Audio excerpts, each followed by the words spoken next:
Perkenalkan, nama saya Teresa Maria Claudia Tanto. Saya dari kelas 10A SMA Santo Fransiskus Xavier Sultan. Oke, pada hari ini saya akan menjelaskan tentang perusahaan asuransi. Yang pertama di sini saya akan membahas tentang pengertiannya. Asuransi atau pertanggungjawaban atau pertanggungan adalah perjanjian antara dua pihak atau lebih yang pihak penanggungnya mengikatkan dirinya kepada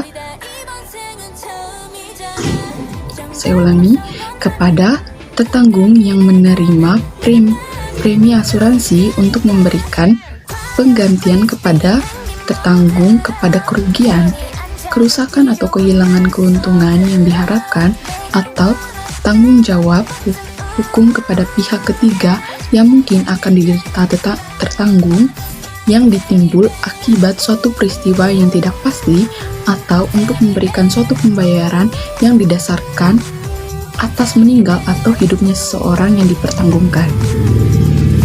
Oke, baik, berikutnya adalah manfaat dari asuransi. Manfaat asuransi yang pertama ada asuransi melindungi risiko investasi. Jadi maksudnya di sini asuransi telah menjadi bagian yang esensial dari setiap perusahaan. Instrumen broker misalnya akan merasakan lebih yakin penilaiannya terhadap proyek-proyek tertentu apabila semua risiko proyek itu yang mungkin terjadi telah dilindungi oleh asuransi. Yang kedua ada asuransi sebagai sumber dana investasi. Dalam perjalanan hidupnya, perusahaan asuransi menghimpuni dana atau dalam bentuk premi asuransi dalam jumlah yang tidak kecil.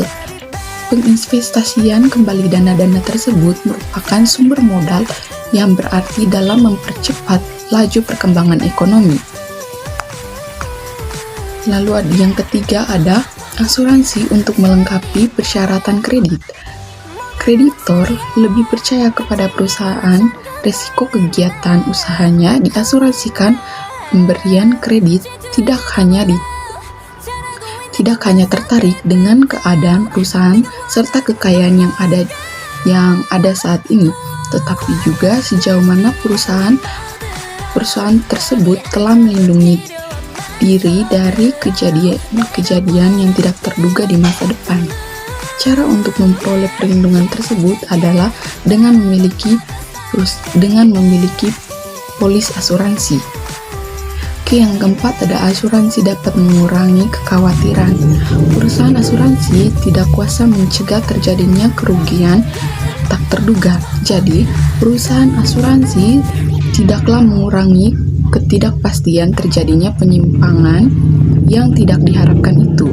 Misalnya, perusahaan asuransi tidak akan dapat mencegah badai, kecelakaan mobil, kematian, atau sakit. Akan tetapi, perusahaan asuransi dapat mengurangi ketidakpastian. Oke, lalu yang terakhir ada asuransi membantu pemeliharaan kesehatan. Jadi maksudnya adapun perusahaan asuransi jiwa yang melakukan pengecekan kesehatan secara berkala kepada para pemegang polis asuransi dengan harapan untuk mendeteksi penyakit lebih dini serta mengadakan pengobatan bila mana perlu. Yang berikutnya ada jenis-jenis asuransi. Yang pertama ada asuransi kerugian. Di sini ada produk-produk kerugian antara lain yang A. Asuransi kendaraan bermotor, B. Asuransi penerbangan atau pelayaran, C. Ada asuransi kebakaran. Lalu yang berikutnya yang kedua ada asuransi jiwa. Di sini ada beberapa macam. Yang pertama A, ada asuransi jiwa perorangan dengan hak pembagian laba.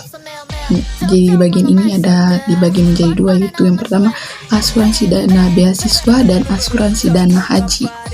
Lalu yang ke B ada asuransi jiwa perorangan tanpa hak pembagian laba. Di sini dibagi menjadi dua juga. Yang pertama ada asuransi jiwa atau kredit. Yang kedua ada asuransi dwiguna dengan bonus khusus. Lalu yang terakhir ada C, asuransi jiwa kolektif tanpa hak pembagian laba. Di sini dibagi menjadi dua. Yang pertama ada asuransi dwiguna hari tua Dan yang kedua ada asuransi diguna seumur hidup. Oke, yang ketiga ada jenis asuransi. Yang ketiga ada asuransi sosial. Program asuransi yang dilaksanakan secara wajib berdasarkan undang-undang dengan tujuan untuk memberikan perlindungan dasar bagi kesejahteraan masyarakat. Program ini hanya diselenggarakan oleh BUMN atau dalam Undang-Undang Nomor 2 Tahun 1992. Yang pertama, ada jaminan penangguhjawaban kecelakaan. Yang kedua, ada jaminan penanggungan hari tua dan pensiun. Yang ketiga, ada jaminan pelayanan kesehatan. Yang keempat, ada jaminan penanggungan kematian. Oke, di sini dibagi lagi. Yang pertama ada pihak dalam kegiatan perasuransian, gitu. Oke, lalu yang berikutnya ada unsur asuransi. Unsur-unsur dari asuransi yang pertama, pihak dalam kegiatan perasuransian, yaitu yang dimaksud pihak tertanggung, yakni pihak yang mengasuransikan dan berkewajiban membayar premi asuransi. Yang kedua ada pihak penanggung, yakni pihak yang menerima premi asuransi yang akan menanggung atau mengganti rugi jika terjadi risiko. B, ada syarat-syarat risiko yang dapat diasuransikan, kerugian yang bersifat kebetulan dan ada kemungkinan kerugian dapat diperhitungkan. Ketiga, kerugian tertentu. Lalu ada polis asuransi adalah kesepakatan pihak tertanggung dan pihak penanggung yang dituangkan dalam perjanjian tertulis. Lalu ada unsur asuransi yang punya ada konsep dalam kontrak asuransi indemnitasi. Asuransi dimaksud untuk memberikan kompensasi atas kerugian tertanggung, dan tertanggung tidak boleh mengambil keuntungan dari transaksi asuransi. Oke, saya rasa itu saja yang bisa saya jelaskan mengenai perusahaan asuransi. Kiranya materi ini dapat bermanfaat bagi teman-teman semuanya. Sekian dan terima kasih.